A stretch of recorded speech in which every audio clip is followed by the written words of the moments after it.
Alright, so we got here. I said Matt Jaycob again. I don't think it was Max last night. I think it was Jaycob versus someone else, perhaps. We'll find out if this seemed familiar.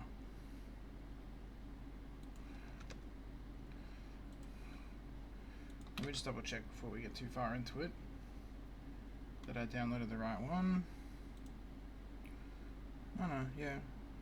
Persephone Purpose Zone 14. Yeah, cool. Alright.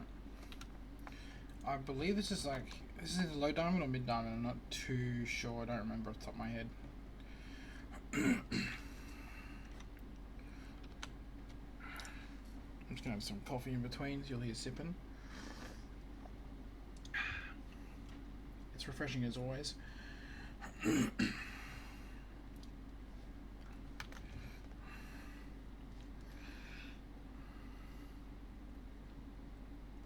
So hatch goes down.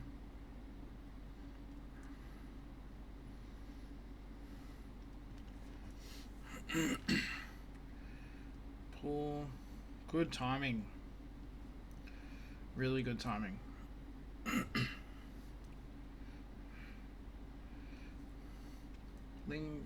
Drones are into the gas.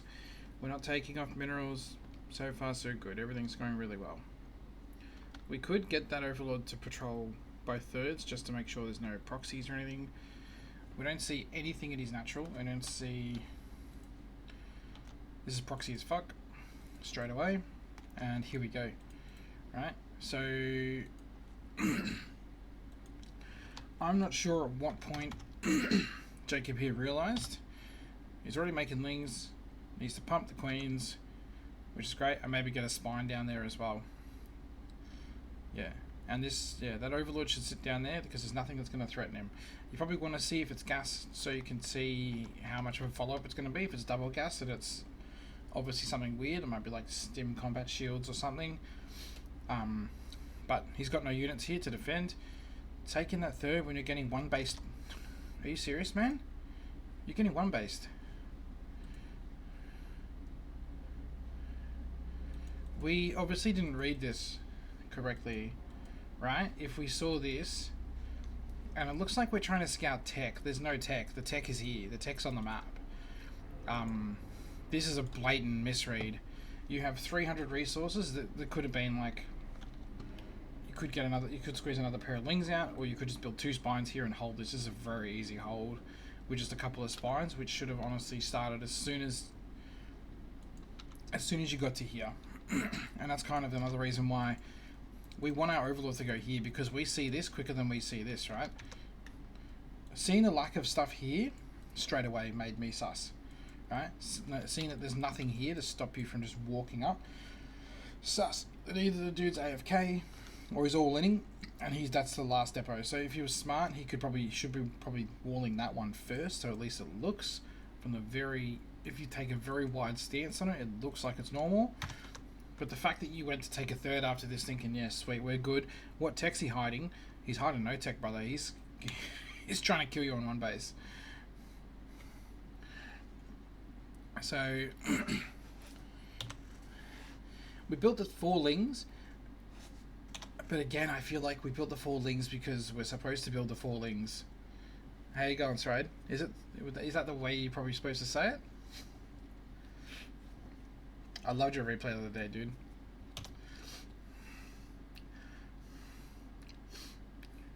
So it looks like we built the 4 lings, but I think we built the 4 lings because we're supposed to build the 4 lings. We didn't build the 4 lings because we realized we're getting all in. Yeah, we're taking the third. We're not really putting this together. Yeah, we're not putting this together in the way that we're seeing it. You know what I mean? The one spine is going to get DPS down. The queen's going to get DPS down. You need to bring the queens quickly. Queue up another 2 queens. Build a second spine. Nah, you don't want to. I think you should have built 2 spines down the bottom. 100% you build the 2 spines at the bottom, at the back. And if you can give him, if you can give him the hatchery, I guess you give it up. But like at the same time, you can see here he's on 1 gas. I don't know what kind of tech you'd go for a follow-up from this. And you could also see here he's taken 12 gas. Like, has he built it and then he's got 1 SCV on it? So like I don't even know what he's planning on doing with it. He probably forgot, to be dead set honest with you. Building all 3 lings at the same time is good. I'd like to see us building a queen here as well, because just in case this does survive, we want to have that queen. How did this queen get even up here? How did she even survive? But yeah, so we got a really good scout and then just had no real reaction to it. We had enough money here, we could have easily just built a spine here and a spine here and just moved it all out together. There's no bunker with this as well. It's literally just a handful of empty like single marines. I don't know how the queen got away. We didn't inject either, which is also a mistake, and we haven't got ling speed. So obviously this has thrown us off a lot. The bunkers are here, but we haven't. It's just a bit frustrating because building the spines up here as well means we're 100% giving this away, and each one of these spines is basically costing us an extra queen too, right? And a handful of marines don't do jack against the lings, and I'm just wondering, did we wouldn't have built any more? No, we got one. Yeah, we've lost a couple of drones as well, so like we haven't lost a lot, but we are going to lose this hatch for sure, I think 100%. By the time these spines finish, these marines will have DPS this down, and this is a write-off, 100% a write-off.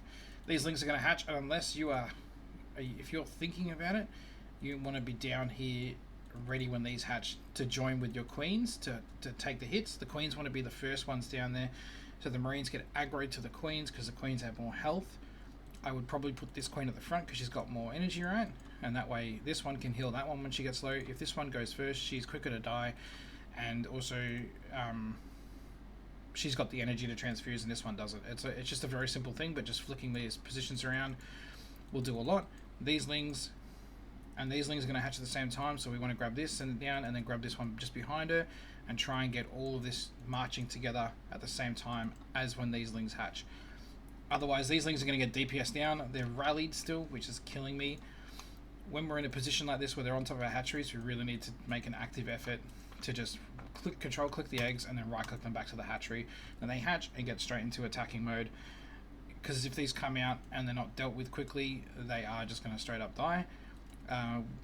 Creep tumor, not sure I agree with that when we were so close to getting a transfuse. We could get lucky here with these. What are these things? The broodlings when they come out, but no, we're not going to get lucky. Behind that, Terran's done nothing. He's just massing marines. We're getting speed, but honestly, I would probably rather have... Oh, you picked up at the worst possible time. You've got to be really careful of picking up when the marines are on the way, because they will DPS down the spine real bloody quick. I think a roach warren here would have done the job. It's a lot of marines though. Do the marines in the bunkers count? I don't think they do count towards the total. Because if I check his thing, he's got 11 army units. No, they don't count. They count towards the total, but they're not. Yeah. I think this is either Diamond 3 or Diamond 2. I can't remember. I watched one of Jaycob's the other day, and it's a lot of my replays that I get to watch are kind of between either like 3100 or 36, 35. I think, yeah, it's too late for a response, but I feel like going for that to push this back is probably going to be a better idea. Or you could go for like a Nidus, since he's obviously got nothing at home, right? We can't engage this with lings. It's not a full wall, but I really wouldn't want to try and engage this with lings. Again, we pick up just as... yeah, this isn't a macro game anymore. If he starts pumping out tanks,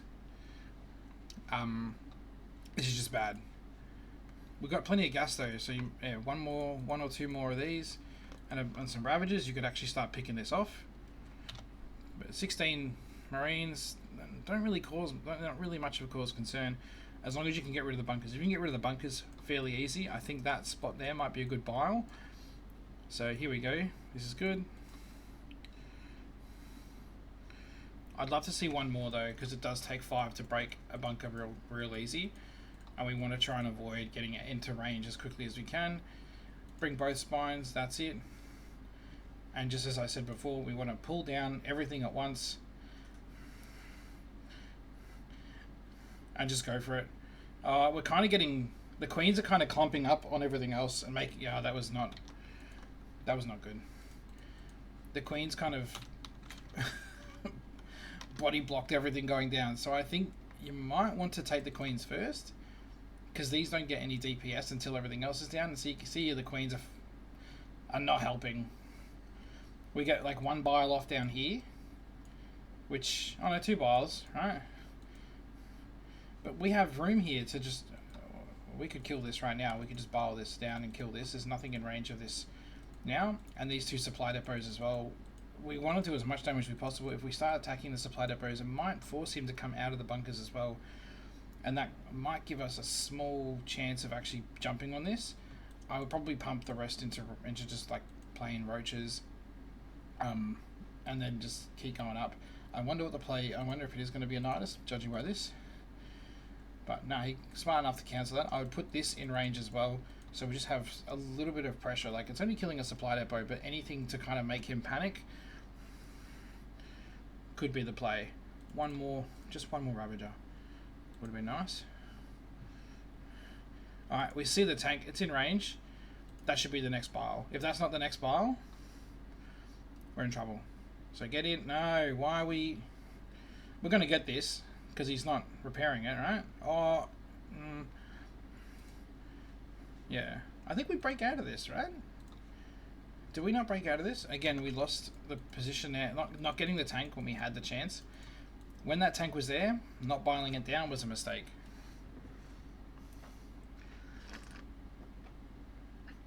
Oh no.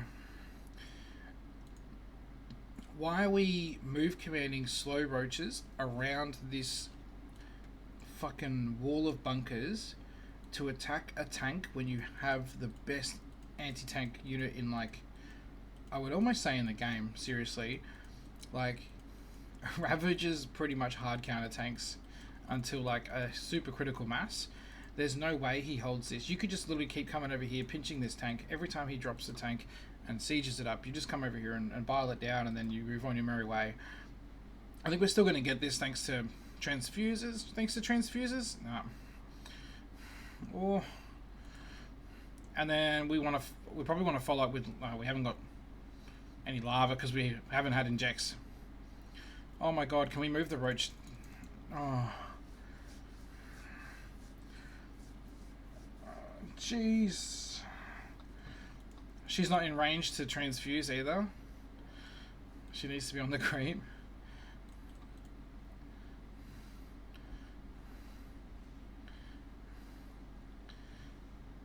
Now thanks to the medevac being out, this could be a real bad situation. That's in range, right? Yep. Yeah, this is just... At least, yeah, we're going to pull that out. So, the two things here... Actually, there's probably a few things here I can probably note. The biggest is this super red flag. So just something for next time. If you get here and don't see a wall, there's no reason for a Terran not to have a wall unless he's insane. If he's playing... The only reason I think he would ever have this is he's playing some sort of mind game with you where he's like, I'm not even playing the game right now, I'm AFK, I have no wall. This Overlord should see this. You should see this on your map that you're close enough to the ramp and just dive for this to see ASAP what the fuck is happening. Because you're about to get surprised. And this is a really good example of why the fuck we need this to go down on time. Because if this was one of the typical like plat or diamond games that I watch, where the spawning pool's like 7 or 8 seconds late, there's actually absolutely no recourse for anything to happen here. It's already too late. So this straight up was just a non-read. I don't know what... I'd love to... I'm going to probably have to message the bloke later and ask what the thought process was behind this. But this is absolutely not a two-base play or hiding some sort of tech, which is what we thought we were going for. As we can see here by the like Overlord pattern, with what something was happening, but nothing's happening because it's happening over here. We're not spending our lava as quickly as we probably could, and I would have liked to see, like, we've got plenty of money, but we can't really do anything except for build 3 Zerglings, so we might as well like build 2 more spines and see if that's enough to get him, because the further he commits in as well, the less safe he is, right? If his Marines are up here trying to kill spines here, because the spines, once they're up, they are a massive threat to this. Marines just don't walk through 3 or 4 spines with Queen support very easily. So the spines might give you a chance to get him offside, and he wants to walk up to here to get up here to kill these spines, because if he can see them, then that's a chance for obviously Queens to come down, Lings to come down, either get us around or just put good DPS on the Marines and kill them. But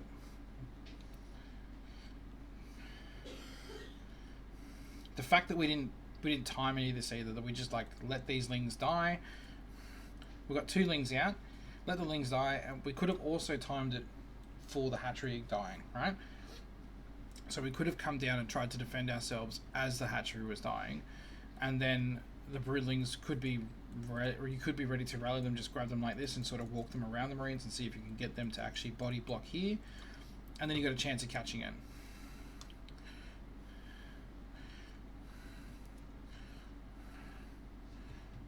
But you're a no threat right now, so I think like after you've already lost the hatchery, so building more Lings is not the solution, especially when you see like this many bunkers. I feel like you should have cut Ling production off as soon as this was visible, after losing the hatchery, because you're not going to break out if you're on 1 hatchery worth of Lings versus basically like a wall off like this, unless you're planning on getting straight over here. You see him taking his second base as well with the Overlord Scout, which is also a problem because it means you're kind of on a bit more of a timer. You could have cancelled Ling speed. I know it's really close to getting done, but like just having some roaches out a bit quicker might have been helpful. Having some Ravagers here to be able to just poke and bile, but probably just a handful of these, if these were Lings and drones instead, would have got us a better economy, because I don't think we ever went above this drone count for the rest of the game. Not saying that this isn't like a 1 base economy, it absolutely is, but every dollar counts. And then when we move down here, the Queens could have come up here, right? You've got vision with the creep spread, right? So the Queens could have come up here and even like attacked the Marines here and tried to get the Marines in to come into this section, which would have made them easy to catch overall. We did get, as soon as we caught those Marines with those Lings, and the Marines died, we should have pulled back. There's no reason to then sacrifice the like 4 or 5 Lings that are left there, and we should be aiming to bile this down as quickly as possible.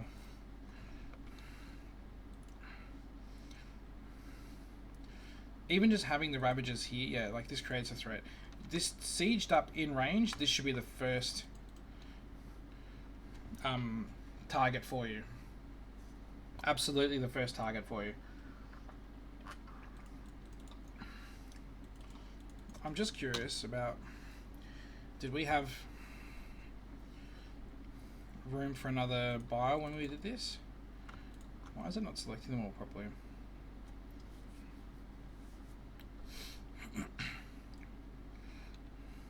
We absolutely did.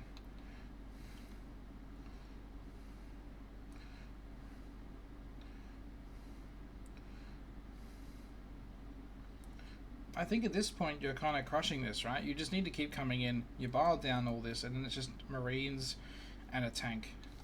But the amount of, like, he hasn't got anything done yet. But I think even like sheer damage that this tank ends up doing. Oh yeah, you know what? That tank did damage by luring your roaches in. This could have been turned into a Ravager, which would have just bought some time. We could have transfused this before it died. We could have transfused this before it died. There's a lot we could have done here besides letting this happen. And the tanks, the roaches don't need to be fighting from this range when they can just walk into, oh, that's a hard one. That's a real hard one. But unfortunately, if you're misreading that as a macro game, trying to take your third, you built your 4 Lings as if it was a normal everyday game, I don't know what I can tell you on that.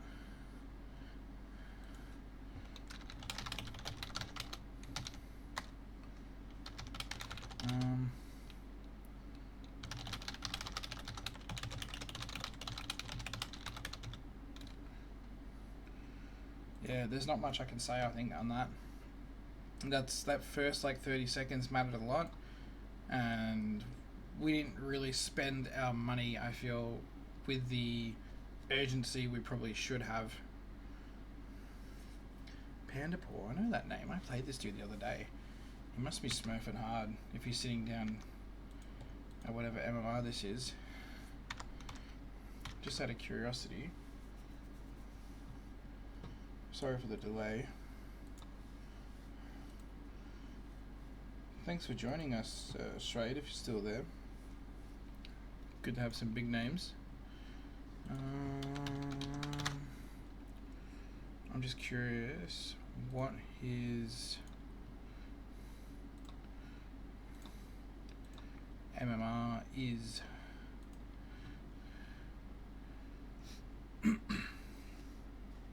This is our old mate Jaycob against. This is 3500 or 3600 really. And I think this one was labelled looking for advice on general errors on how to deal with Hellion harass. So this should be an interesting one, hopefully a bit more back and forth. I need to check if I can hide the number before the game starts.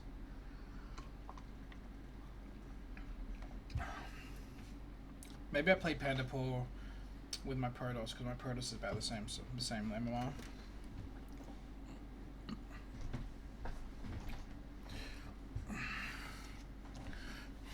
Pool went down, gas went down. Again, this is really good for that kind of stuff.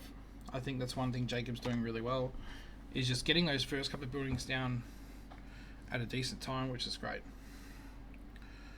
It's interesting because I said, I did say in the other replay to have that Overlord check the thirds for any proxies, and then that's exactly what happened.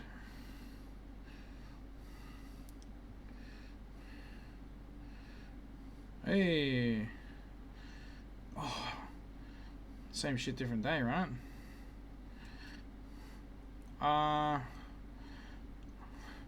We're not really focusing. Yeah, this is the problem, right? You can't A-move this situation because they want to kill the Marines, but they can't reach the Marines, right? It's that simple. You got rid of the SCVs though, right? You got rid of the SCVs, so this is now no longer a threat. You got rid of all the SCVs. There is no SCVs on this side of the map. This is no longer a threat. He will need to kill these buildings in order to get through now. Let me just double check. Yeah, not a single SCVs here. You can pull back, you can make a spine, and you can pick off this for a distance with your queens. Whatever, this is done. You've won. You've won this. This little mini game here, same thing again, right? So anytime you see a wall off with depots, you need to be sus as fuck. What happened to our Overlord? Did he make it? He didn't make it all the way. We pulled him back for some reason. See, this is why we need to scout the ramp as well. The Overlord is very late. Why is the Overlord late to there? Did we not move it off fast enough, or?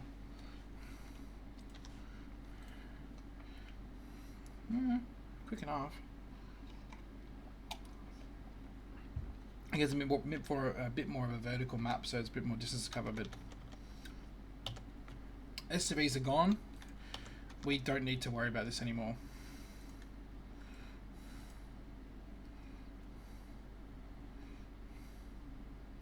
And we got real lucky with this as well. This is really nice that you had the Overlord here and you were able to see this as it was happening. This is a good spot for you. We're floating 2 lava. Do we spend it? We don't even build our queen straight away, which is a problem. We have got links coming. I wonder how many workers are we going to lose here fighting something that can't actually cross the barrier. We get through. We kill it.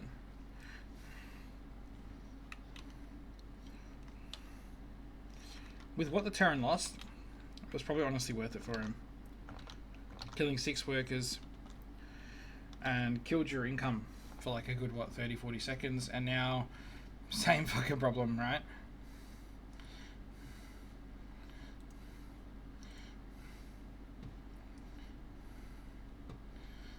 That's so unfortunate.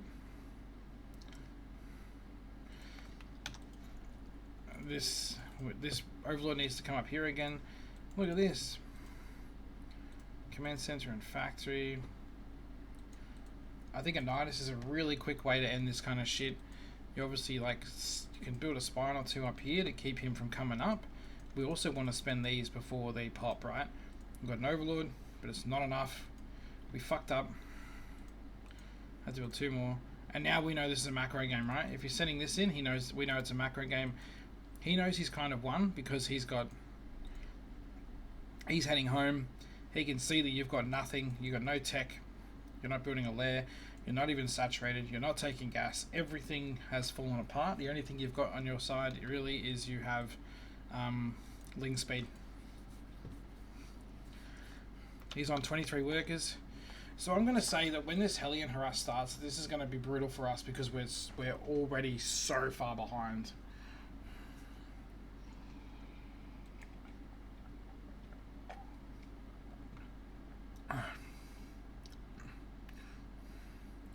$15 supply at 5 minutes, 5.5 minutes. Down 10 workers. Fuck. I don't think the Hellions are the issue here.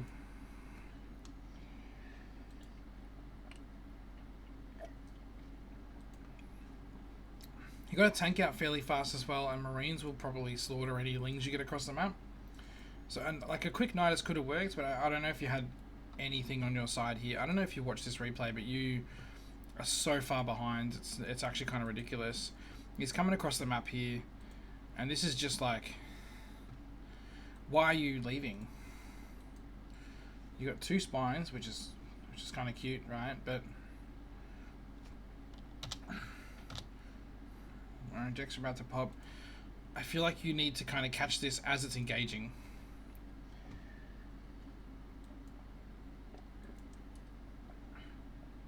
Here we go. You can see his Hellions are here. There. What were you supposed to do here? You could have walled off, but you didn't know what his follow was going to be, so a wall off might not have played to your favor. These are Blue Flame Hellions. They're going to absolutely roast these Lings. This was over well before the Hellions. There's nothing you could have done here. This isn't Hellion harass. This is you basically died to a 1 base, and then kept playing a macro game. We remade Lings. Yeah, no, we're dead. We've lost 26 workers. We've lost the entire gap of workers. So if we had lost no workers, we might have been even. But now we're just well and truly fucked, man. And unfortunately, there's no magic potion or anything to come back from a game like this.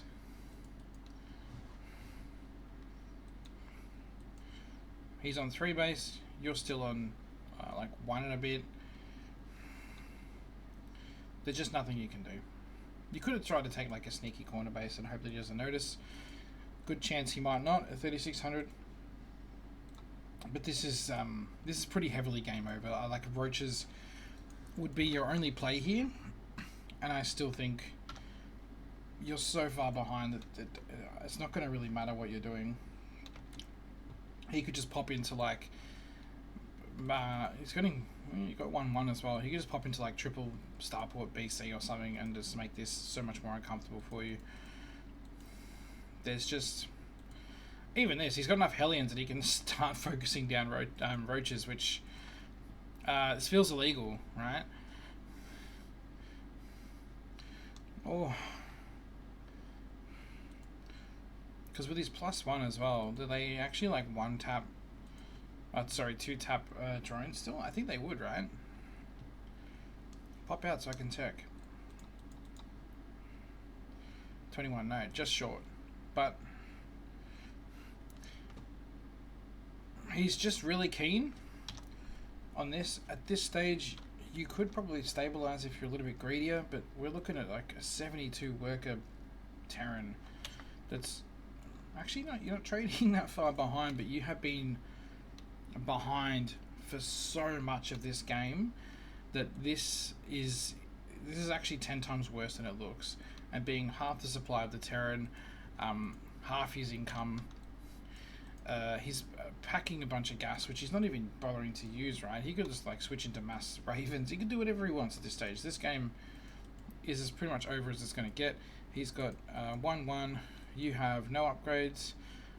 +1's coming for the roaches, but the only thing I could really say is your overlords need to be further than your creep, right? He's able to kill the creep.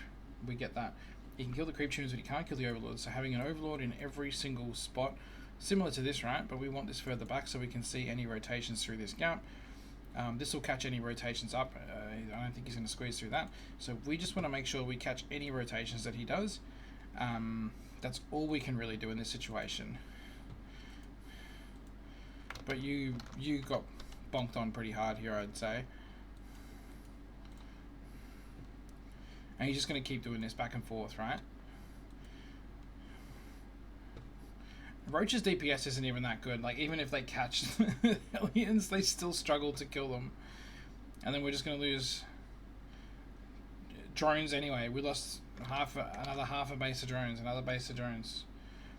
Anyway, even though we saw him cross the map, we were on his ass the entire time. This is just a dominating position for the Terran to be in. He's coming back again. So, again, we see that he's going for Hellions, right? He's literally not moving out any more units. You could be very aggressive with the overlords. Pop one here, pop one here, pop one here, and pop one here, and then just make sure that you catch him well before he moves across the map. The fact that we didn't A-move this until we were past it, we know he's using a unit that is way faster than us. It's 6 speed. Jesus Christ, it's like, it actually is so close to a Ling. I think Ling's like 6.9 on creep or something. It's double your speed almost, right? So, like, the roaches have no chance of catching it. So, almost, if you were playing greedy and could afford it, wall this off or something. Hey, Jaycob, this is you, is it? Welcome, man. Long story short, dude, you were dead from the start. The Hellions were just the icing on the cake. You can see you've got this base too. I think I played this dude as my Protoss the other day as well. I can't say how it went though, but you're so far behind here. Losing this, I actually want to. I'll send you the link anyway so you can watch it back. But I want to go back to the start here because I think it was pretty much over anyway, right? Oh, it's a 26-minute game. You stayed in here way longer than you should have. This must have been really frustrating. Yeah, like you should have. It's probably a really good thing for at 5 or 6 minutes or something to just especially when you have a really weird game where you lose so many fucking units, to just send Lings out to everywhere on the map and go, okay, is your economy the same as mine or fucking way better? And if it's better in a ZvT or a ZvP, unless you have some sort of tech coming online that's going to absolutely wreck them, it's probably worth just leaving and saving yourself 26 minutes of frustration. I can only imagine how annoying this was.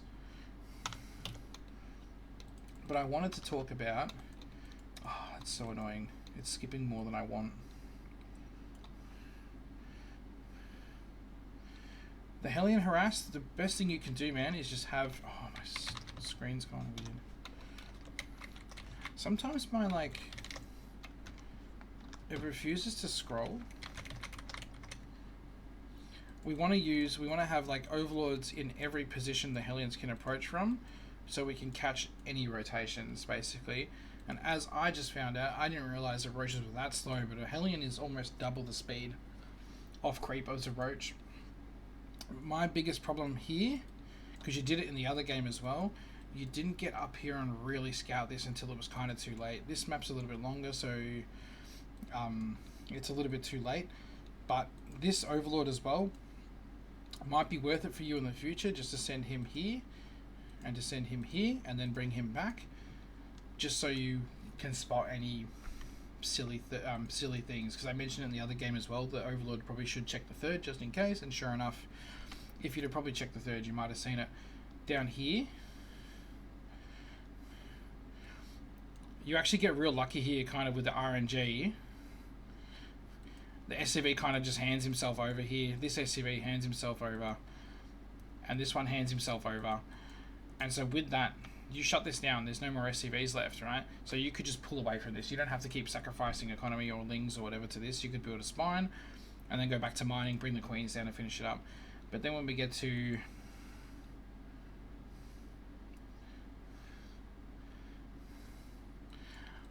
I wouldn't be cackling if that was me. I think he's just taking a real chill here because he knows he is a million miles ahead, and he absolutely is. He was like, it was something like 13 drones to 26 SCVs or something like that. So like, he's been a good chunk ahead for a while. Here comes the first. This is the first wave. So this is just Marines, right?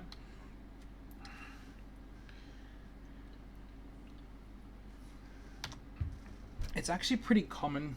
I don't know if it's common in like the pro scene because they probably deal with it a lot quicker, but I have seen it, and it's really good. Obviously, I think he stuffed up the positioning, or maybe this map's a little wider, but you should be able to get off a full wall in the natural, and that way, like, lings just literally cannot get around it, and it's just really hard to break, unfortunately, until Ravagers come out. But we did get lucky here. We saw the Marines crossing the map. We get a good surround at them, but we had no idea what the follow-up was going to be. So the Hellions come in. This first Hellion swipe is just GG. Basically, this is game over. This is like this is like okay, well played. See ya. Honestly, because zap and then zap. And just an absolute slaughter.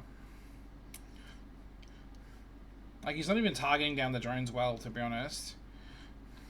And by the time the spines get down here to root up, and I'm feeling like I turned the sound down the other day, and it obviously is still too loud for me. I know you guys can't hear it, but way too loud for me. Oh.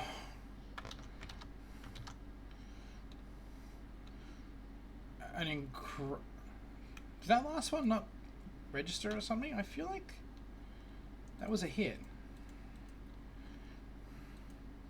I saw the flame, I thought. Like, these are all, like, dead, right? Oh, he obviously lost. Yeah, he lost another two.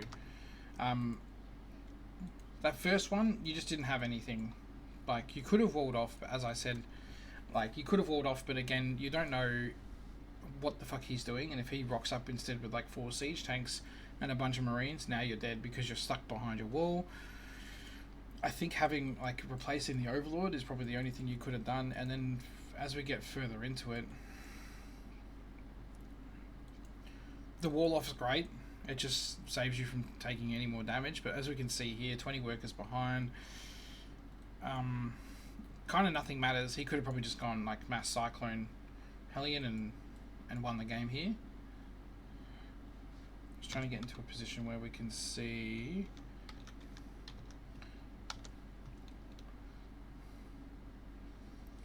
Yeah, so we can start pushing back, but he's also got 1-1. You don't have 1-1.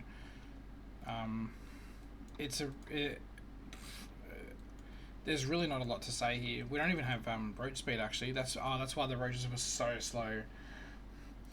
Nah, it's probably it's a sadistic thing, I think, because I feel the same as well. I get in a ZvT, especially. I kind of like to have like I like my wins to be big. You know what I mean?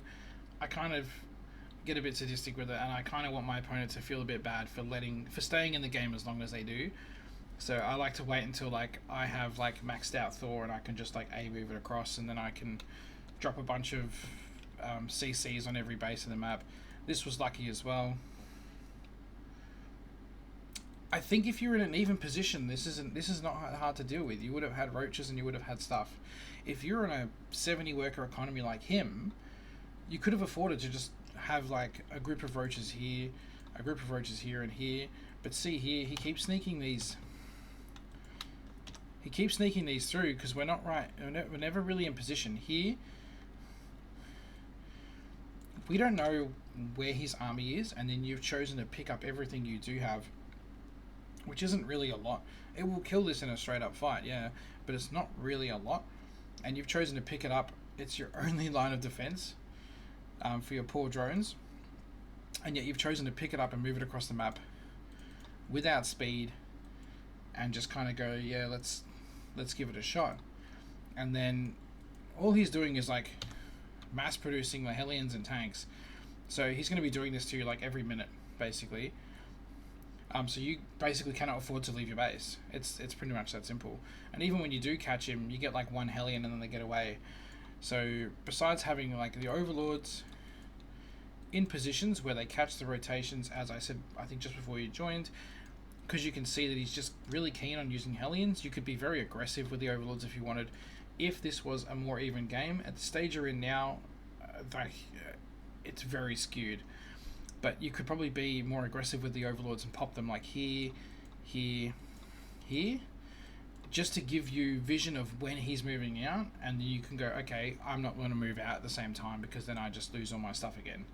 So, because every time he pokes in here, you know what, having a lair and having roach speed probably would have been a huge difference. But this is obviously a weird game. This is nothing like a normal game. We're like 40 workers down. We're almost 40 workers down here as well. Like we've lost 40, which would have put us on an even kill. Massing tanks. You got me curious now how this actually goes on so long. I assume he just keeps hitting you with Hellion Harass. Again, we crossed out into the map without knowing where he was or what he was doing, and then he just glides past us and burns down another bunch of drones.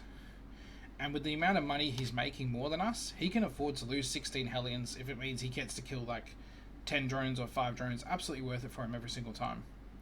That did not make a big enough dent in his economy to be worth it. You know what I mean? Like it's like a 10 zealot run by. The mass turrets as well, like these are going to help against Ultralisks too, because they won't be able to get into the planetaries as easily. He's only got one tank there. He's got tanks scattered everywhere, which is kind of, me personally, I'd rather have like a CC here that's a planetary, and then tanks up here. So if he wants to walk down into it, this is going to be a slaughter, surely. Yeah. You don't have speed either, right?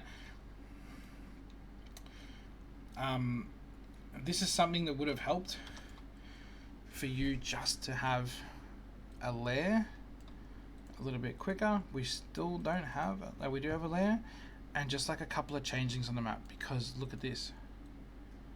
One tank here and one tank here, and this group of roaches here,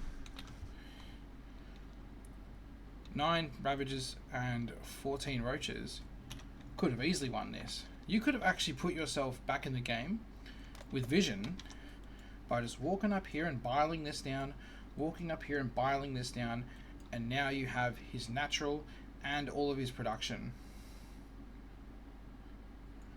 And I've had roaches do this to me as Terran on this exact map where they've done exactly that. He just grabbed all of his roaches and like charged it up my small wall that was here into a handful of tanks, right into my natural, and literally like crushed all of my production. And like in like 2 minutes, I had lost all my production. He lost a bunch of roaches, but I had to build everything from scratch. And given the state of the game, his economy was good enough. It wasn't that big of a hit for him. But without vision, this could have been 15 tanks. You know what I mean? This could have been like 20 tanks that you just charged into. You just picked a spot and were like, okay, let's go. You kind of want to have vision at this stage. Like, you have no idea. You've not almost interacted with this dude for like 13 minutes. You've been on your side of the map the entire time. The 2 times you've gone to cross the map, you've kind of met his army halfway, got distracted and come back. So you literally have no idea what he's doing, what he's building at home. Like, these could be BCs. This could be literally anything that he's building here. You would have no clue, right? We can see here some tanks here. Less frugal with my overlords to get that vision. We use changelings. Changelings are absolutely goated. I think building one overseer when you get your lair and sending it in for a scout is absolutely monumental. And then the second, like, it's a good habit as well, I feel, when the overseer gets attacked, to just literally drop the changeling straight away and then let the overseer die, because probably 9 times out of 10 that changeling's going to survive, and that might give you more information by running around their base. You might be able to locate their army. If you can locate their army, the changeling can then follow it, and it lasts for like 2 minutes. It's a shit ton of scouting for a very minimal effort, right? And so if that overseer had survived, you could just be dropping a changeling every time. I use a lot of F2. So when I F2, the overseer is usually the first unit. I drop all my changelings and I spread them out, send them out to his army, and I try and find any weak spots that I can attack, where the least amount of tanks are, what bases he's taking, if the bases have units there, if they don't, and then like try and get one changeling to just follow the bulk of his army if he is kind of like trying to build a big death ball sort of style army. And that's pretty much all I need to know now to go into like, what is my next step? Well, can I actually attack any of these bases? Is this game pretty much over for me and I need to do something in order to stay into it? Or, you know what I mean, like the amount of information that gives you for just like a couple of 100 gas, and it's like a tech path that you kind of have to go to anyway, right? You're not going to play like a 20-minute game without getting a lair. So it's kind of just like a no-brainer for me, and it's just something that I've always kind of done, and I've always been a massive fan of changelings and overseers. We've seen what they can do with like rogue and stuff like that as well. Also really good, obviously, with lurker styles and stuff like that. But literally, just like, I hope this helps you understand that this is one tank and one tank defending 2 whole bases and all of his production. For 14 roaches and 9 ravages, this is a breeze. Or you could have come up here, gone to bile this down, bile this down, bile this down, and the rest of your roaches come in here, kill this, and now the roaches deal with that. If he wants to bring the Hellions up, the roaches fight them fine, right? But what you want is your roaches in here killing all the production. He's not even building anything at the moment because you've distracted him so hard with this little run by that he didn't even need to give any attention to, really, right? So the roaches want to go up here. The Ravagers could have biled down the side base, and you could have honestly taken back a huge lead from this dude just with that little interaction. And then the beauty of it is, if the tanks want to start coming in here to start pushing up the ramp to try and get rid of the roaches, you could turn them into Ravagers, and you could start biling them as they push up the ramp, or you could come around for the flank with the Ravagers you've got left and pick him off as he's coming through this gap here, and just biling him down into oblivion.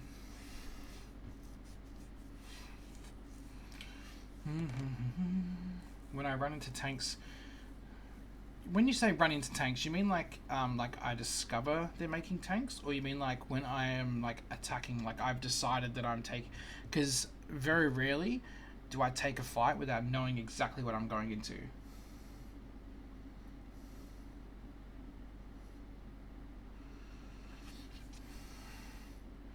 I generally wouldn't probably. I've never used Roach Hydra, to be dead set honest with you. I've never used it. I always like having Lings because they're really good fodder against tanks. They force tanks to attack other tanks. They force the tanks to shoot the Marines. And their speed also means that if I do manage to win a fight convincingly, that I can take it back to their side of the map in like 20 seconds. And then that's like one cycle of Marines, right? Marine takes 18 seconds to build. It's not a lot of time for them to mount a real defense. So if they're building their Marines and their Marines now have to walk all the way down to here to start defending their third, that gives me a lot of fucking time. It really depends. I prefer Vipers. It depends on what the composition is. If it's like bio tank, Vipers are probably my go-to, because Blinding Cloud is insane. Abduct, I feel like, is the kind of thing that everyone thinks is really good. And it is really good if you're playing a slower pace of game and you're trying to pick them apart. But if you have a Terran sieged up on your 4th base, or third base, whatever, and he's pummeling your hatchery, and your queens keep running out to try and defend it, and they're getting fucking destroyed. Abducting a tank isn't going to change that, you know what I mean? So like a clump of tanks and a clump of tanks, two blinding clouds, and get a good surround, like a bunch of Lingbane from behind or Roach Hydra from behind and in front. Just surround it, and yeah, a good concave, and then throw a blinding cloud on it. But yeah, I'm seeing a lot of these fights in this range, as well as Shrade has said, where like they're almost like, oh, I'm going to attack now, and they grab their army, and they go up here and they A move all the way to the other side of the map, and there's just like a funnel, like a straight line of Lings, and they get them like, oh geez, Lings aren't very good, are they? Well, not really when they're running into like 30 Marines with 2/2 and Stim, and they're running in one Ling at a time, and then the Banelings come like 15 seconds later, and they just get picked off because there's no cannon fodder to pressure the Marines into moving around or stimming, or you know what I mean, or spreading out. There's no pressure. A clump of Marines with a single tank or two for defense will kill a ton of Banes. So I don't know, there's a lot of situations. It's very nuanced, I would say. Yeah, like just again, depending on where you're attacking into, like if they're here, sometimes it's honest, if they're here, right, and pressuring you this way, sometimes if your army's a little bit faster than theirs, it might be worth honestly bringing half of it around and coming to this side. Because the other thing you could do is you can cut off reinforcements from here, you could start pushing them back into their base if you catch them, and that also incentivizes them to now unsiege and start moving back, and that's when you can jump on them as well. So I like Broodlords as well, because just like 2 or 3 Broodlords will force a siege tank line to unsiege, and then you can just run on it with whatever you want. As long as you have enough stuff and it's not a garbage composition, you can just run over it. Once the tanks are unsieged, it's a lot easier to fight. And so just having a couple of units like that, or like one Viper with 2 Abducts that are 2 blinding clouds that are really well placed, will do that job for you easily. But this vision here, I'm hoping that I'm telling you, I'm hoping this is sinking in, because just seeing here like how close you were to actually just wrecking this dude.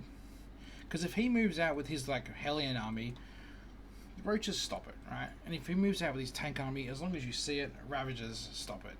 He's got nothing here that's super threatening unless he gets into a position where he can actually destroy you. Like 2 or 3 Broods will do the job, but yeah, I prefer to have like 6 or 8, so there's a bit more momentum behind him. Again, it's nuanced, right? Yeah, I don't like losing Overlords either, but in a game where my economy is better, I will happily like rally an Overlord to here to make sure I can see his base, or if I take this base but don't have any creep spread, I'm more than happy to put an Overlord here as a further sense of vision, because losing an Overlord is way better than losing a base or a whole base and drones, or a whole base and drones and a queen. You know what I mean? Like, you risk more losing an entire base worth of shit than an Overlord. You just need to make sure that you're obviously not supply capped enough. Not really, not until the game needs it, like if it's Ghosts or something like that, or like Speed Banshee or something like that. I don't really bother with Overlord speed too often until it's like late game, and I might be using like Niduses and stuff like that, so I kind of want them to have a bit more maneuverability so I can get them into a position where I can drop Niduses. But again, he's literally just crossed the map with a bunch of Hellions, got another fuck ton worth of drones, and it's no skin off his back. Right, he's losing more, he's lost more stuff than you, but it doesn't matter. You're finally catching up to him, and that's simply because he's not moving around his workers. Oh, he has finally moved around his workers. Considering, like, you're not in the worst position you could be, probably because he is throwing away so many Hellions, but again, we do it again, right? Where we're out of the map without seeing where he is, and then we get fucking dived on again. We have lost more drones in this game than we currently have. You could be on 120 economy right now. And if you're on 120 drone economy, just go Broodlords. Fuck it, whatever. Just do whatever you want. Nothing matters anymore. But the other thing is, you've got no upgrades, right? Except for like 2+, which is about to finish.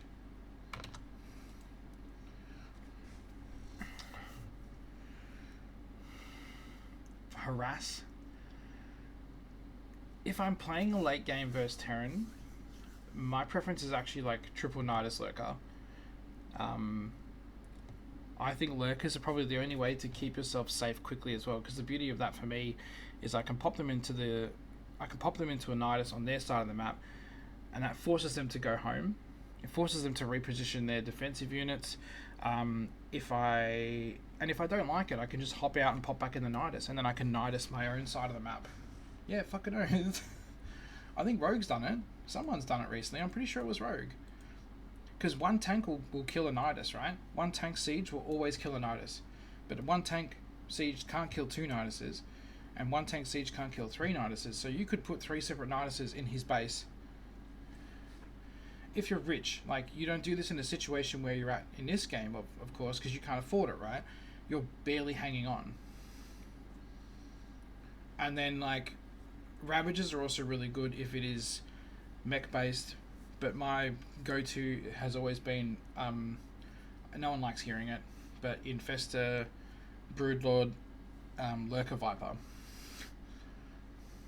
And just, like, forward my creep right to the ends of his bases, spore and spine it up, basically take my side of the map aggressively and drone up to like 100 usually with like 5 gases, and just whittle him down with like Niduses everywhere. And if he goes ghosts, the fungals and the Broodlords will take care of it. For ghosts, Infestors counter ghosts. It's not like that simple, but it's pretty much the best tool we have for dealing with ghosts.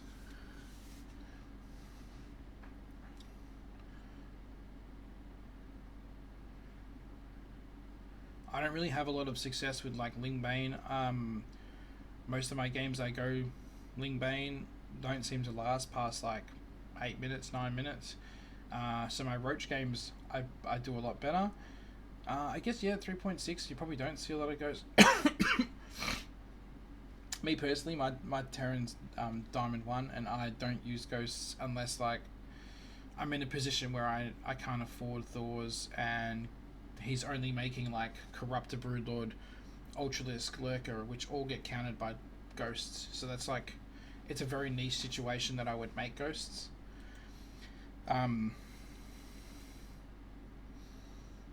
Yeah, so I guess it depends, but usually with the Broodlords as well. So you could say this is your game, this is your late game here, right?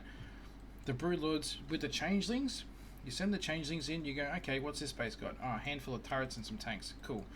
What's this base got? A handful of turrets and some tanks. You could bring the Broodlords up here and start targeting these down. The tanks will chew that up really quickly, and then you can try and jump on this. Using Changelings, you can track where his Thors are, where his Ghosts are, Bio, whatever else it is. And if, when you pull the Broodlords back, he wants to run up here and try and chase them down, you can actually get on top of them and kill what he brings out. Or you could use that movement when he starts rallying everything up here to actually just come down here and crush a base. A double planetary 2 tank isn't exactly an easy crush, but if you just came in here with one Sacrificial Viper, dropped a couple of what are those things called?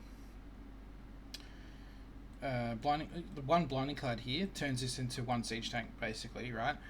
And then you could just come up here and like mass bile the middle of these two and wipe both these planetaries out real quick. And then you run away, the Broodlords run away, and suddenly he's lost like a base here, a turret and a bunch of tanks, and then lost this base in the matter of a minute. It's not like a, I don't play it as like a, I have a big army and I'm going to attack you in one big wave and whatever. It's like pushing and pulling the way that Terrans do to us.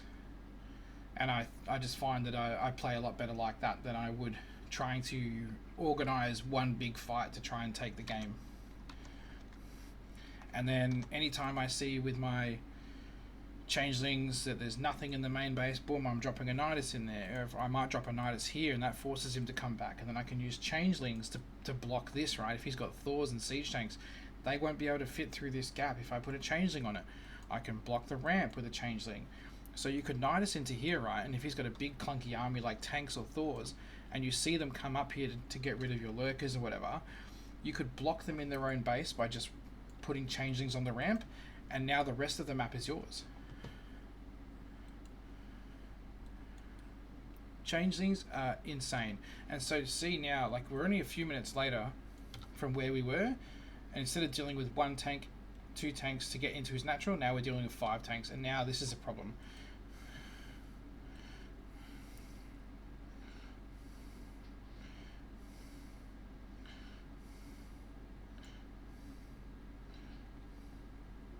What's a better way of thinking of it, sorry?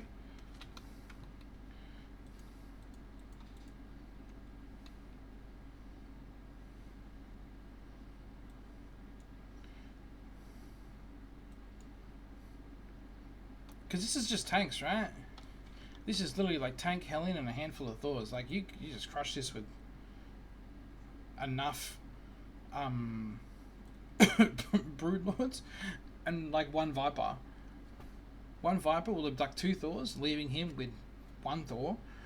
And then by the time he replaces that, now you've got another Viper, or you've got a bunch of Ravagers or Roaches or Infestors counter Thors really fucking well. Yeah, the push-pull and like... Yeah, I don't...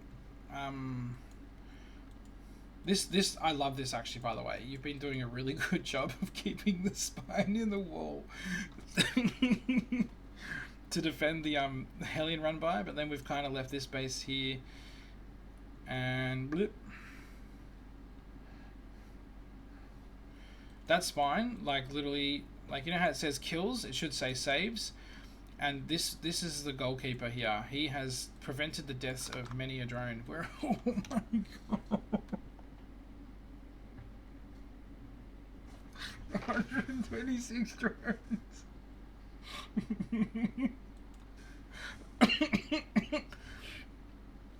Oh my god.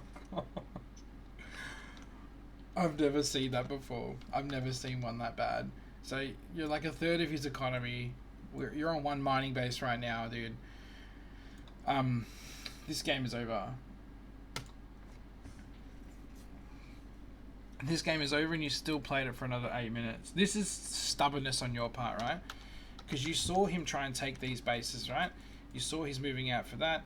He's got 1, 2, 3, 4, 5 bases. 5 bases bare minimum. You do have extra hatcheries, but you don't have any workers. You're on a 2 base minimum. If all your workers were mining perfectly, you're on a 2 base economy. So this game is well and truly over. I might just speed it up a little bit because we're dead. Did you feel like you were dead in this game, or were you like, yeah, no, I reckon I could win this? So if I was this Terran, I'd be dropping like 6 or 7 factories, tech labs, and I'd go for like a big siege move out, and then be ready to remax, and then crush you on the remax, because my remax would be better than your remax.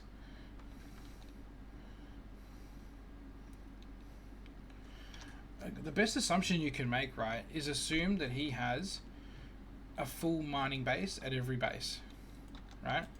He doesn't here, which isn't necessary. It's not necessarily true, but he's oversaturated here, and this is oversaturated as well. But just if you make the assumption that he's like a bare minimum, he has a full mining base every time he takes a base, and he's given plenty of time. This is weird that he's pulled off all these workers here. It'll give you a much better idea of what to assume in regards of where they're at. Because it doesn't make any sense for you to be like, oh, I need to get some lings in here, and be like, oh, okay, it's yeah, it looks like it's 5 mineral patches, and he's got extra SCV, so that's obviously 10. Oh, he's got 4 patches here, and they're obviously like double saturated, so this is 15 or 16 workers, and counting out his economy. That's not what's... You can probably assume best off that the fact that he has a base there, he's going to be mining from it.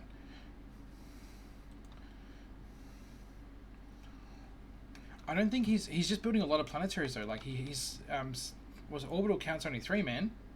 So this is another thing, right? If you'd have gone in with scouts and you could have seen this with like changelings, you could be like, this dude is not building any fucking orbitals, right?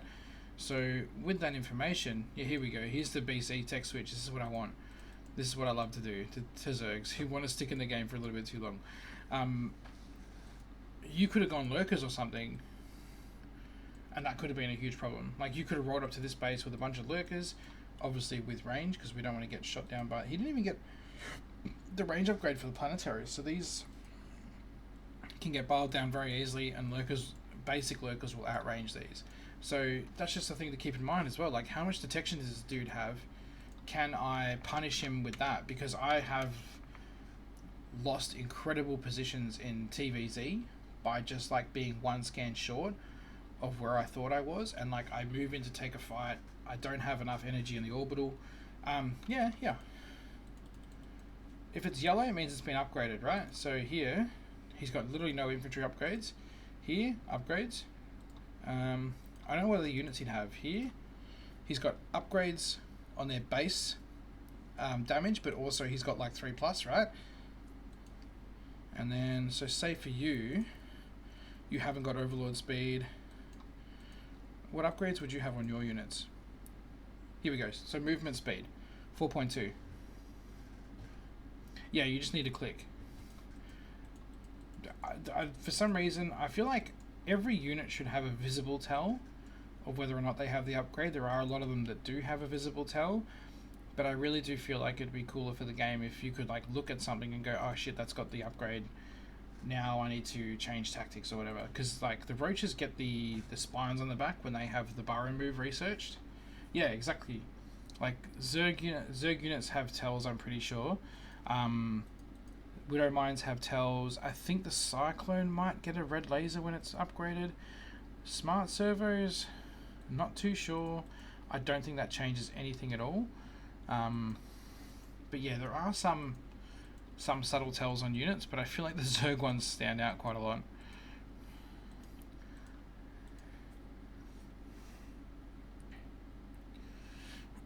It could be good late game practice if you weren't so fucking dead. Because again, here we go, another mineral line. Oh my god! That's gonna be the that's gonna be the, what do you call it, the cover for the YouTube video. Congratulations on playing it out. Oh no, I'm gonna have to retake the screenshot because we've lost another bunch of fucking drones. Alright, so here we go. You've gotten into Broodlords. You've shown them as well. You've shown them why you're not really in a position to do anything about him having whatever the fuck he wants. Because he's basically throwing away things now for the sake of being like, I'm just going to remax on BCs and just warp them into your base, and then you're just going to have to leave. Because that's exactly the kind of sadistic shit that I would do. And here we go again.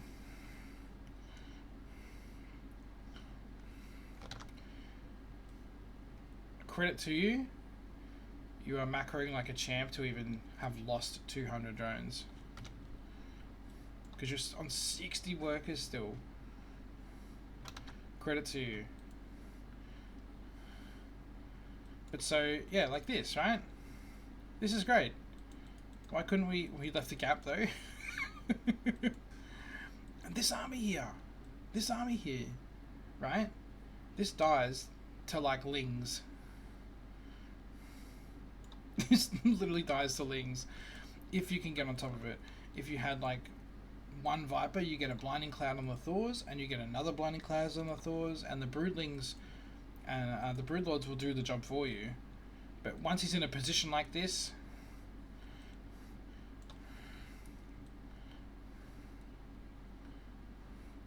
and the fact that he's what, 3-3? He's 3-3, you're 0-0 Broodlords, and you got 1-2 on the Roaches. I see this mistake happen a lot when I play Terran. You need to have like a bare minimum, like 2 times the amount of Broodlords to Thor ratio in order to get a half decent fight. 2 times. Anything less than 2 times, do not ever take that fight. You would have been better off flying over the planetary and attacking the siege tanks and trying to get him to go back home. Where do we end up? 221. That is incredible. 221. My god, dude, you like a punishment. Absolutely, they're so good. They're so good against Thors. One of the reasons they're good against Thors is as well that Thors don't actually outrange Neural, right? So if Terran, let me have a look here. It's not going to be the best examples. I never know which one. I think it's this one. So Thors have like one of the highest DPSs in the game at 70-ish DPS. I think it is. The only thing that's better is a Liberator. And because of that, Thors are best used to kill other Thors. Siege tanks may seem good, but a siege tank does actually half the damage of a Thor. And if a siege tank is attacking another siege tank or another Thor, it's because it's not really getting as much bang for its buck because the splash damage is getting negated. So you're better off taking Thors.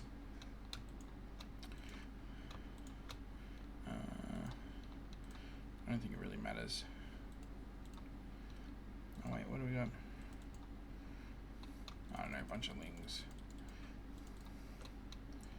It would be assumed that you would have a better army, right? Bare minimum, you would have a better army. So, I might just do... Where's all upgrades?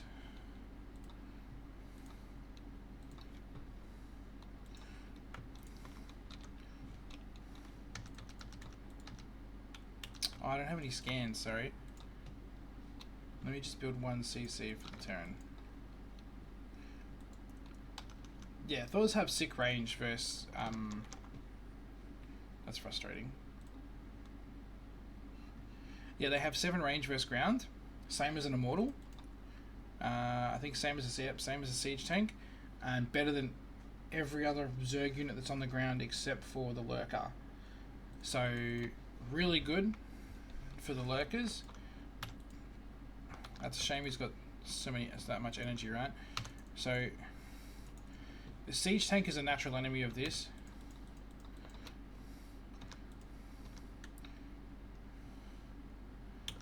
Because one scan and nothing happened. That's simple. The Terran just needs to, if it's a panicky Terran like they sometimes are, and he hears, a unit's under attack, me personally, if I don't see anything on the map to be worried about, the first thing I'm doing is scanning the area to see what the fuck is going on.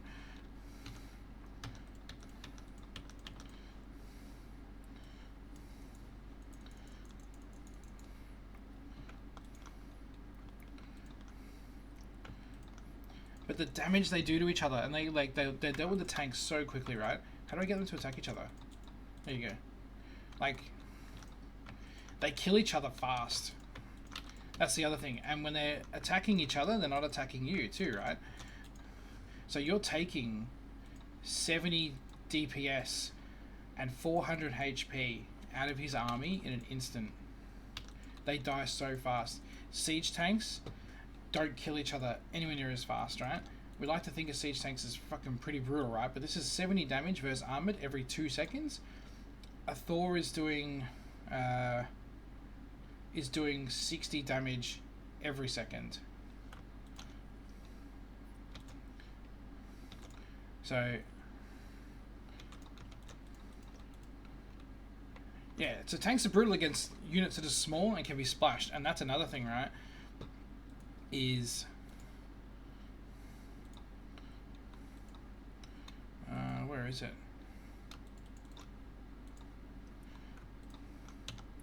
And that's another reason why they're so good against Ultralisks. They actually cancel out like all tier 3 units because the high damage deletes Ultralisks. And so combined with tanks and shit, you have air units in there as well. They cancel out air units. As if you have vision, they can kill the Vipers sometimes before the Vipers can cast their spells. The Thor Hellbat and like tank combo is game ending for a really good reason. It is, but then like you just chuck in a handful of like Hellbats. Like literally a handful of Hellbats, and like even if we like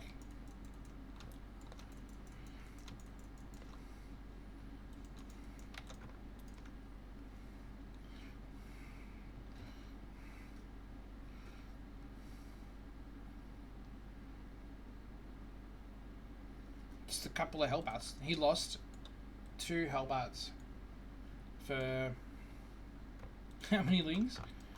60 lings. 2 Hellbats for 60 lings. That's not great. That's not a good trade, man. If you're not getting Thors in your games, then that's good, man, honestly. But these things are fucking insane, dude. Clear.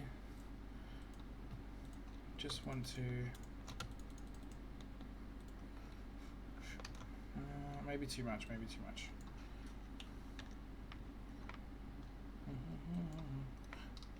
Hopefully this is a really good example.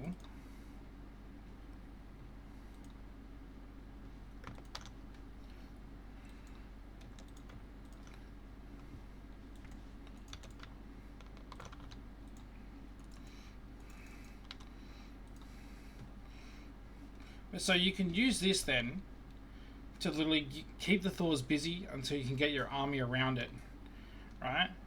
Or if the Thors are squeezed into a really tight position, you can use it to pick up the Thors at the front while the ones at the back can't get anything done. But you never want to really engage Thors in a straight up fight, not with these numbers. So if we have maybe that much, which is like a good chunk more expensive too.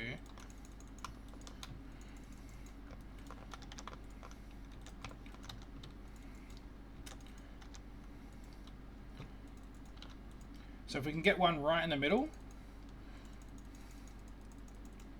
and then we can get one right in the middle again, one in the middle,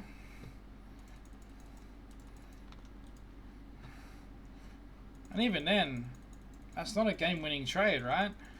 But you have, if you can get them out of position, you can get rid of the Hellbats, you can take good fights versus it. There's a lot of nuance to it, right? Like, I would never take that fight in a million years, but I could also have Ravagers come in and start throwing Biles down and forcing the Thors to come back and forth and blah blah blah. You can make it difficult for them. It doesn't have to be like, your fights don't always have to be like, my army's moving into your army and good luck for you. You know what I mean? I did have a question since you're back. I want to go back to this.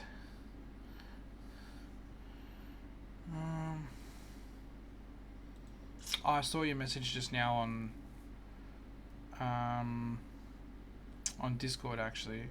So when you got to his base in that first game that I watched and you saw no wall up on the ramp, what were your thoughts?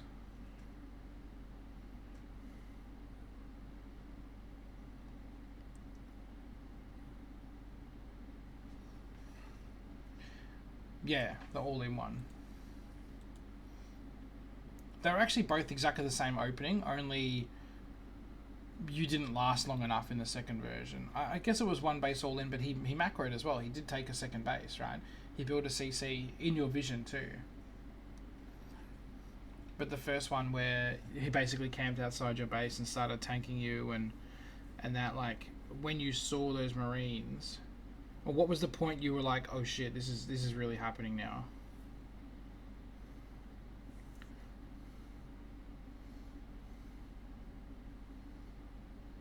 So when he rocked up to your like natural at like 2 minutes 10 or something with a bunch of Marines, started building bunkers, you were worried about the follow up like 5 minutes from now. You weren't thinking about how do I survive till 5 minutes from now? Yeah, that game.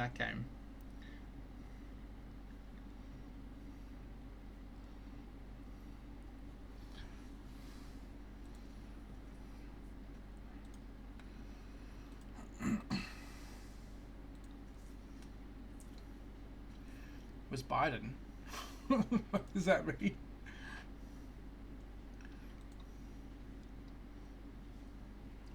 Oh, hidden. Nah. If they're building depots of the wall like that, they're not hiding it. They're not hiding it. That's a one base. So I'm watching again. I'm sure you're watching with me. Because they don't want you to just send links across the map, right?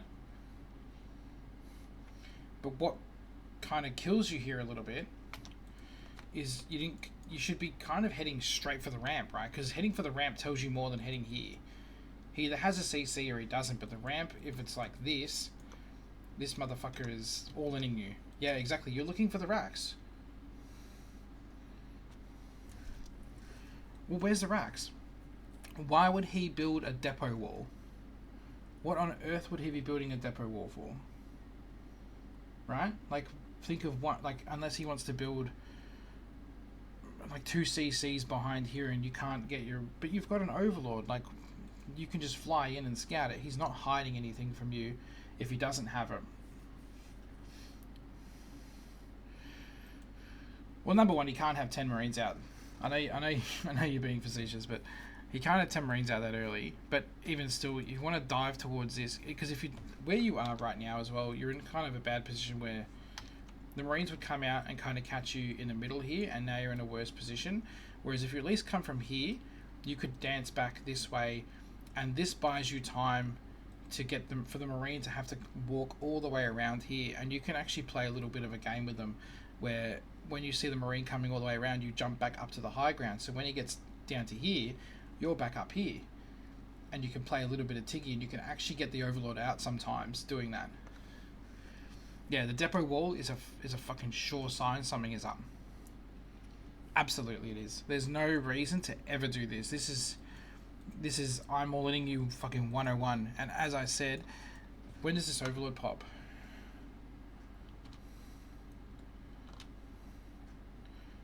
This Overlord popped and got here. It should probably be heading to like the third, and then coming back, and I think it's just got enough time. But either way, it's sort of still in this area, so it shouldn't be that big of a deal. But if you're getting, are you having this happen to you a lot?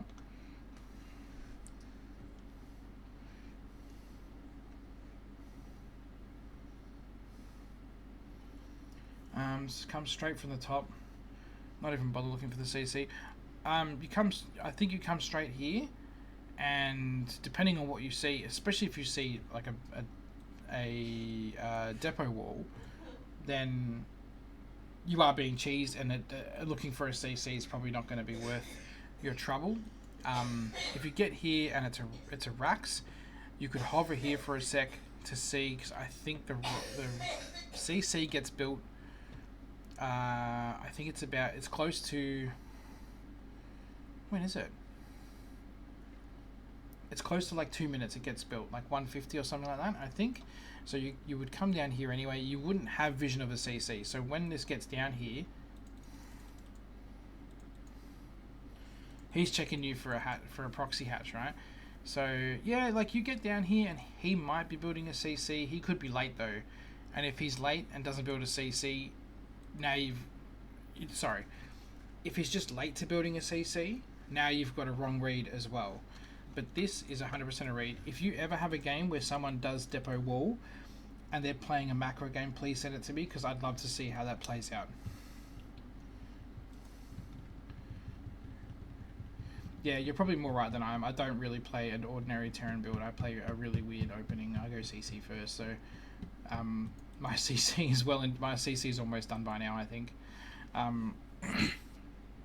So yeah, if you see this depot wall, and the fact is as well, right, I said it in the thing, you got a little bit of a scout off earlier. It was only a couple of seconds earlier, but here you can clearly see there's no wall, right? Why would he not have a wall? He knows your Zerg. There's no reason for him not to have either a depot or a Rax in this spot.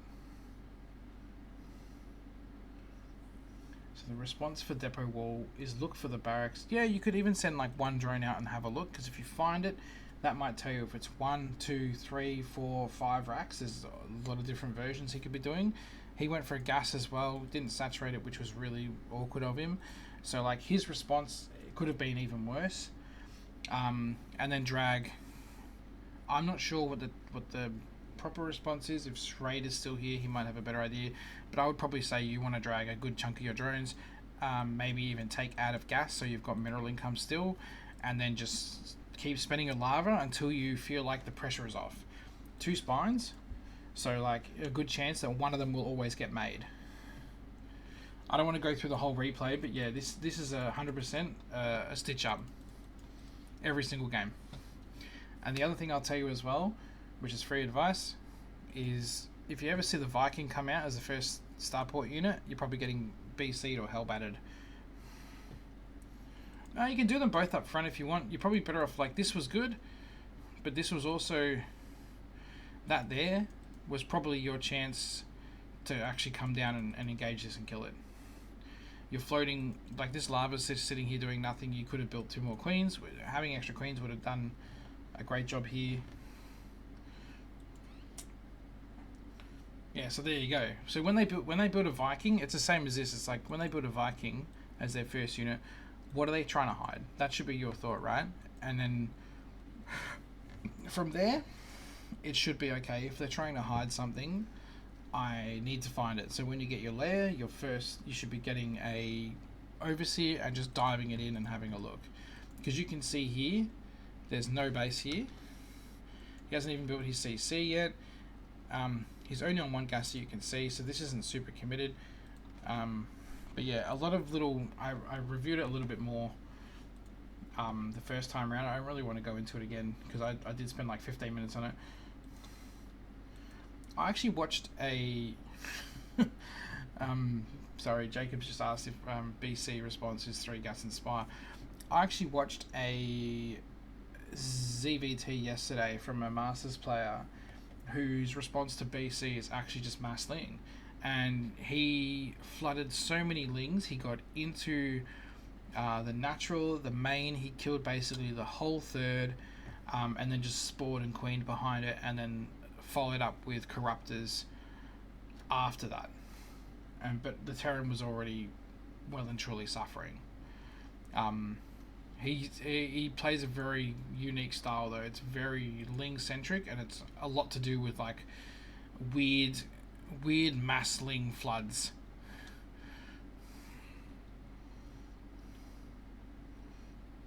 It was a single starport BC, so double BC. That's the other thing as well, right?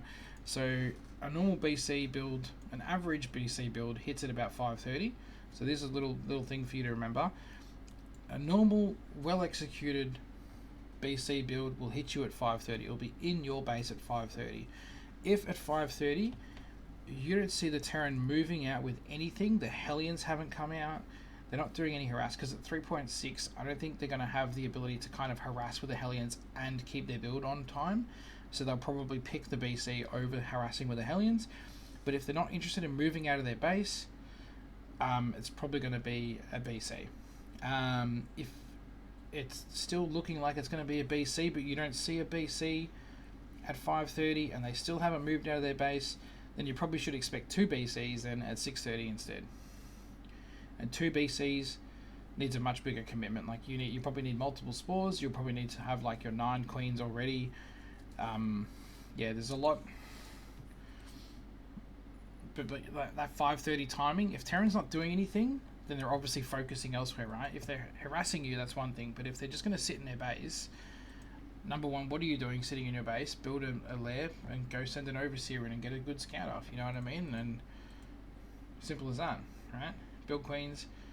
The only thing you really need to worry about is like if he comes in with the Hellions at the same time as the BC comes in, because the BCs can obviously drag the queens out of position, which gives the Hellions a nice chance to run by. But honestly, at that level, I don't think it's going to happen too often.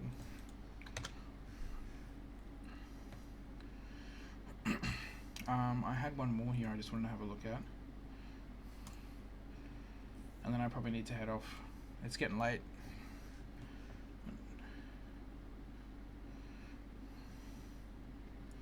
Hopefully you do, mate. Hopefully you do gain some MMR.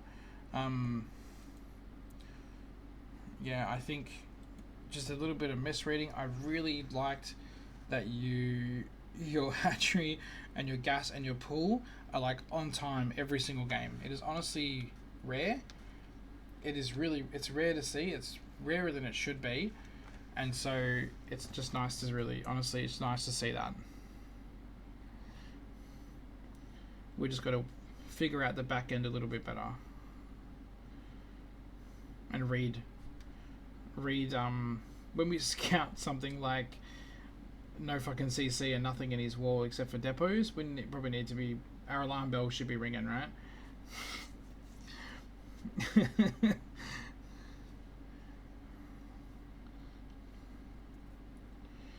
Drone micro like at the start of the game, or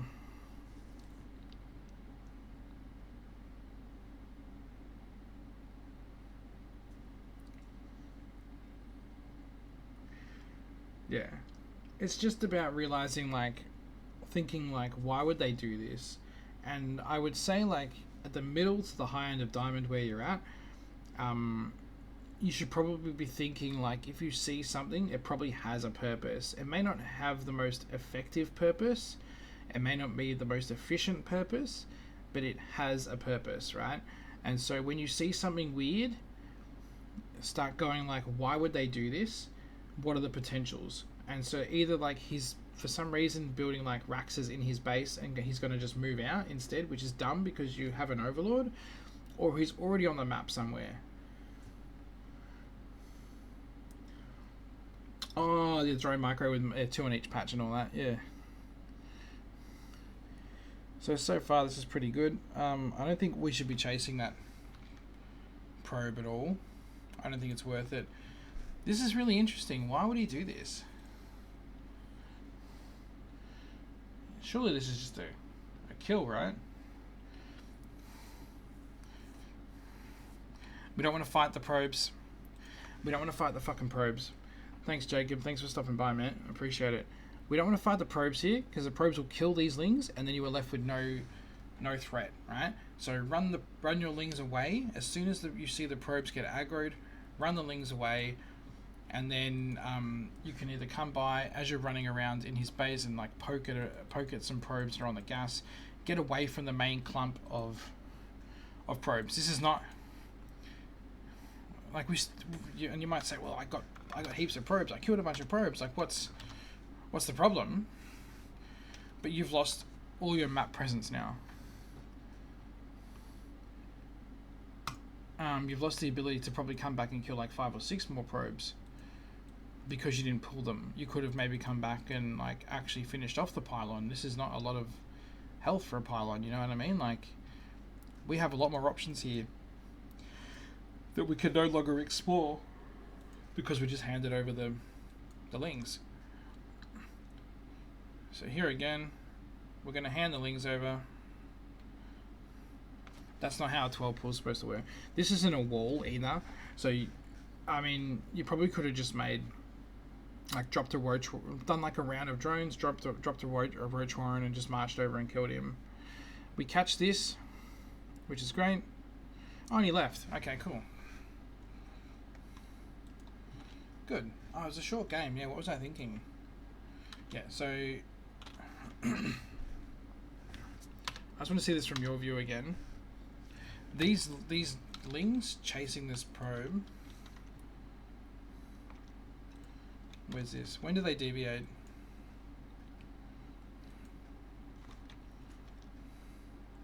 So they probably should have been about here. So maybe like 8, 9, 10 seconds later. So they probably should have rocked up now. And if they'd have rocked up now, they would have also rocked up with this. And this would have just made this whole thing more powerful. He's already replacing the pylon too, right? So like, you've committed into this for nothing. Do not fight this. This has more DPS than your 4 lings, and it has more health than your 4 lings. This was a bat. You never fight the probes. The fact that he literally did this and then didn't even wait. He was supply blocked.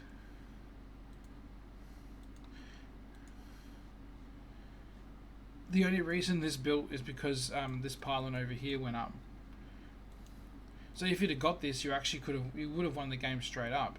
So maybe you could have committed into it and then got him on the follow up. I don't know, but yeah, we just don't want to fight the probes. It's not worth it. You killed a handful of probes, but the lings, the harass that the lings give you by staying alive is incredible, right? We've fell for the trap here where we walked in, started attacking probes, and we just got surrounded and there's nowhere we can go. So in this case, you're probably better off coming over here and picking off the ones on gas. The other thing as well, the ones on gas are probably less likely to get replaced. And if he's going for some sort of tech or cheese timing that requires gas, that's going to hurt him a lot. So, and see over here, there's only like 1, 2, 3. There's 3 workers here, whereas if you go into this clump, you're looking at like 10, 12 workers. Way more DPS here. I don't know why you'd ever build no wall against Zerg. This is fucking crazy.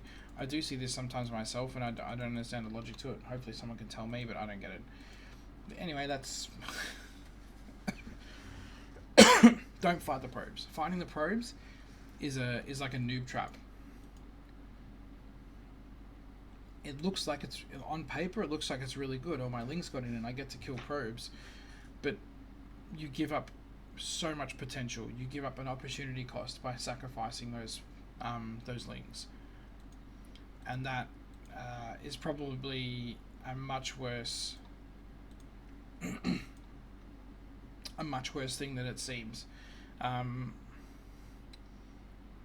with the way his base was set up as well, like once you get ling speed, what's he gonna do? Just like full wall off the top or something? I just think that's really awkward and weird. Alright, with that being said, I'm going to head off. That's me for the night. I've done my 3 replays. I've been a busy boy tonight. So if you want me to have a look at one of your replays, please do send them in. And I'll have a look when I get around to it. Either find me on Reddit, find me on Discord under the same name, or email me at omgitsduane@gmail.com. And yeah, thanks guys. Thanks for stopping by, and see you next time.